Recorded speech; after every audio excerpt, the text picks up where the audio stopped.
Okay, in problem number 1 is asking or saying a force of 1 Newton will cause a mass of 1 kilogram to have an acceleration of 1 meters per second squared. Thus it follows that a force of 9 newtons applied to a mass of 9 kilograms would cause it to acquire an acceleration of, which is what we're trying to find. So we can rewrite the sum of all the forces equals mass times acceleration, to acceleration being equals to the force over the mass.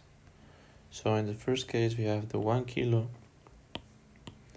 over, and then we have the 1 newton on top.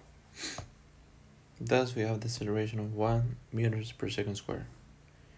What we're trying to find is the acceleration with a mass of 9 kilos and with a force of 9 newtons. So we just divide 9 over 9, that should give us 1 meters per second squared, which is the correct answer.